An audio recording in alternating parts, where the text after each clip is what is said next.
I came across this post on Editor Reddit saying if you could have 5 editing reminders in your pocket at all time, what would they say? This guy gave a list, and I want to shout out to indymoguler here for making this post, and shout out to everybody who contributed. But there's obviously a lot of comments on here, a lot of really good advice that I saw in this post, and I wanted to sift through it and find the absolute golden nuggets to share with y'all. Number 1, if scenes play well without music, they will often play better with music. Don't use music as a crutch for a badly edited scene.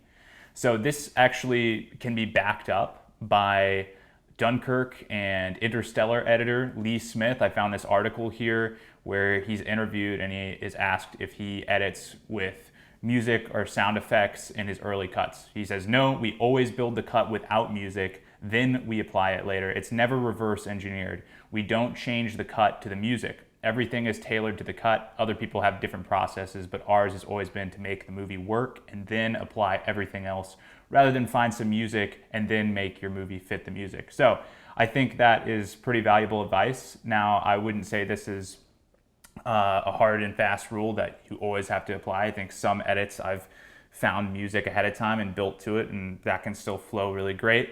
But especially when you're editing narrative scenes, I think it's important to make sure that you know what the story is before bringing in music. I think it's more for a storytelling kind of principle. All right, number 2 here from indymoguler is only edit to the beat of music if you want to draw attention to the cut point. It's often best to sync action to music instead. So let me explain. That first kind of confused me. I thought he's like saying the same thing twice here. So I'm gonna break down what he means here, because there's one thing that's editing on the cut of to the beat of the music. And then there's another thing which is more done in cinema and cinematic editing, narrative storytelling is just cutting whenever serves the story and then having a music under that basically. But if you cut on the beat, it gives more of a sizzle promo style of vibe. Let me show you what that means. So here is not cutting on the beat. This is a scene from Wes Anderson's second film, Rushmore. I'm only going to play a little bit of it because I don't want to get copyrighted, but you'll notice here, watch the characters, what they're doing, their actions matches the vibe of the music. Light and happy, they're jumping around, playing around, and it matches the feel of the music. Now watch here when they're on the bikes. Watch the bikes. Okay, so they hop up on the bikes in sync with the music. Very satisfying, but the cuts here, that just cut and it wasn't a definite cut on the beat in the music. So let me show you what the opposite of this is, or maybe not the opposite, but let me show you what the more promo sizzle style editing that the Reddit post mentions.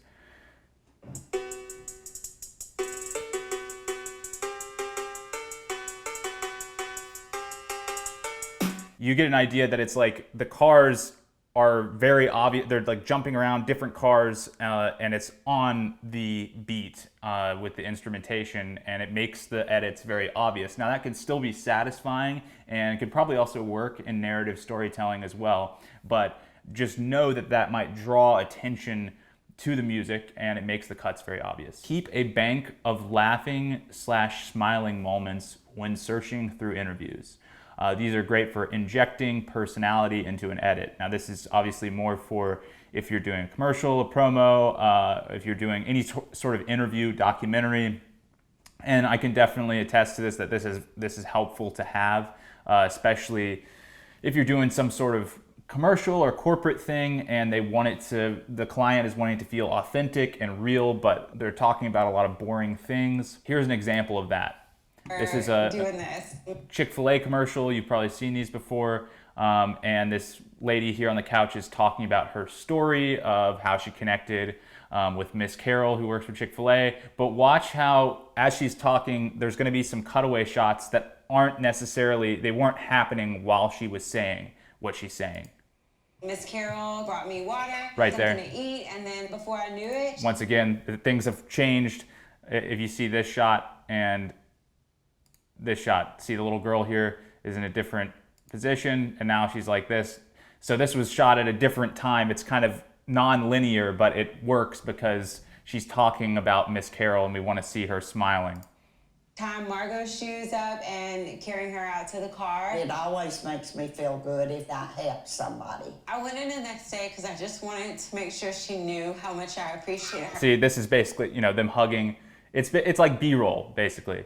This is similar to what the Reddit post is saying of smiling shots. Her help. I'm just so glad there was somebody there. Once again, here's another one of her smiling. So it really just helps, you know, because if you go back to this wide shot while, let's see, while the main subject of the interview is talking, Miss Carol is kind of focused here. She's not really smiling. Of course, she's happy to be there, but it's really great to inject, once, like the Reddit post said, it injects personality when, you know, you cut in these smiling moments in the close-up. The last piece of advice that was in this first post, I'm going to get more into some of the comments because there was some even more gold nuggets down below.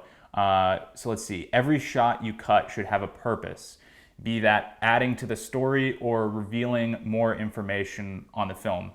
This I can completely relate to, and it's something that I have to constantly keep myself in check about. I just had done a lot of videos with Preston Goes on YouTube, and he makes storytelling videos. He goes on adventures, but storytelling is at the core of what he does. If his videos are not moving along the story and being entertaining, then they are not going to retain the audience attention that it's meant for. So I would often come across some really funny shots or some really beautiful shots, but if they weren't moving along that story that we had set up from the hook, then it always had to go because it pulled you out of the story that we were trying to tell. And overall, it makes the whole piece less powerful. So you've got to know that you're here to make something that impacts people, that moves them, whether it's a emotion of joy and entertainment and laughter, or it's deeper emotions and, you know, thinking about deeper things of life. In order to evoke those deep emotions in an audience, you have to make sure that everything is serving the purpose of that story. Whether it's something, you know, whether you come across footage that's hilarious or, you know, undeniably beautiful, if it doesn't serve that purpose, it's got to go. And, you know, sometimes that feels ruthless, but it's important that you realize you're here to tell a story. Now let's get into the gold nuggets I found in the comments. This Wisemeister says, I'll just say one. I worked in doc/journalism and knew the video would be published eventually with a short headline. I would often think of that headline ahead of time and reference it regularly during the edit. It becomes a shorthand for the theme or thesis of the video. Is this interview serving the thesis or no? Is this scene/section of B-roll/soundbite in some way pointing back to the headline, or are we off topic? This is like what exactly I was just talking about. Let these questions guide what's getting included and what is cut. This is applicable outside of a news context if you can just articulate your video's theme or goal. And once again, with Preston Goes, we were trying to tell these entertaining narratives. It was basically like a mini documentary. He always has a goal. And so we would try to figure out the title and thumbnail ahead of time, and that was essentially our headline.